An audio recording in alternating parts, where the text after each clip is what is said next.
Nauwi sa trahedya ang biroan ng dalawang lalaki sa Cebu. Nasawi ang isa sa kanila matapos suntukin sa ulo ng kaibigan na napikon. Matapos umanong tawaging pangit ng biktima. Yan at iba pang krimen sa probinsya sa pagtutok ni JP Soriano. Patay na ng matagpuan sa kanilang tahanan ang isang lalaki sa Minglanilla, Cebu nitong Huwebes. Ang lalaki, ininda raw ang matinding sakit ng ulo matapos suntukin ng kanyang kaibigan hapon nitong Martes. Ayon sa mga kapitbahay, nagkapikunan ang magkaibigan. Anang unang kumin sa kaninang urata. Ni anak ko na nga kung nagsisikot o buang. Yung ko na asawa, mamusawa ka buang. Kay buang misab, asawa ka buang. Karon ni baos ang kanang namatay. Ni anak asad sa ikaw swerte kay nakasawa ka gwapa pero batil na maura gyud na. Ayon sa lola ng biktima, nagsumbong ang kanyang apo sa barangay kinabukasan. Kaya nakatakda na sana silang magharap ng sospek. Pero namilipit sa sakit ng ulo ang biktima. Nadala sa ospital. Wala, yan na nagipablater. Pablater niya. Gapon, iyan natang hearing gapon. Nga mo na mga namatay naman, nigahi naman sa taas. Kasunod nito, inirekomenda ng PNP na ipa-autopsy ang labi ng biktima. Nilagdaan na rin ng hepe ang charge sheet para sa kasong pagpatay laban sa sospek. All the evidence that we got tend to lead that it was the ultimate cause of the death of that individual. Pero ayon sa kanyang misis na tumangging humarap sa kamera, nagsisisi ang kanyang mister at handang humingi ng tawad sa pamilya ng biktima.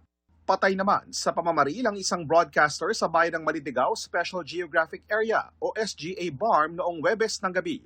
Ayon sa pulisya, sakay ng motorsiklo ang biktimang si Nestor Micator kasama ang kanyang misis nang bigla siyang binaril sa ulo ng riding and tandem. Di na nakaabot ng buhay sa ospital ang biktima. Ligtas naman ang kanyang asawa. Isang basyo ng kalibre 45 ang narecover sa crime scene. Iniimbestigahan ng pulisya kung may kinalaman ng krimen sa trabaho ng biktima bilang mamamahayag o sa kanyang trabaho bilang lupon ng barangay.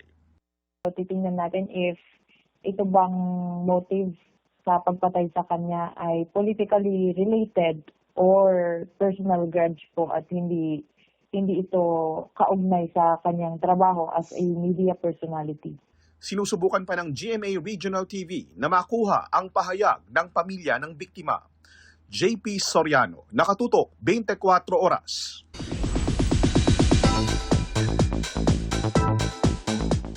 Ready to face his new role sa pagbibidahang series ng Hari ng Todo si Ruro Madrid matapos ang kanyang work and leisure trip sa Spain.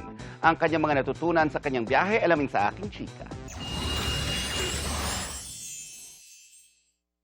One for the books. Ganyan ilarawan ni Ruro Madrid ang ilang linggo niyang work and leisure trip sa Spain. Marami raw siyang nadiskobring lugar doon na nagbigay sa kanya ng mga bagong kaalaman. Na aktor ako, yun ang trabaho ko.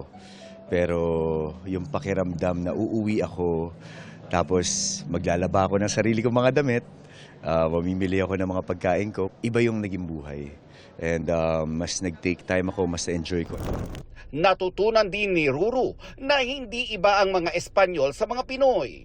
Nakakatuwa kasi yung humor nila, pagkatao nila, very Pinoy. So para bang pamilya agad. Nagkaroon talaga kami ng sepang sa isa't isa. Yun yung feel namin. From Espanya to Tondo, magsisimula ng mag-taping si Ruro ng Hari ng Tondo kasama si Kapuso leading man Dennis Trillo at sa kanyang bagong serye, baon niya raw ang mga kaalamang natutunan niya sa ibang bansa. Now, na nakabalik ako, nakita ko yung ganda ng ibang bansa. Pero dito pa rin talaga ako uuwi. Ito pa rin talaga yung tahanan ko.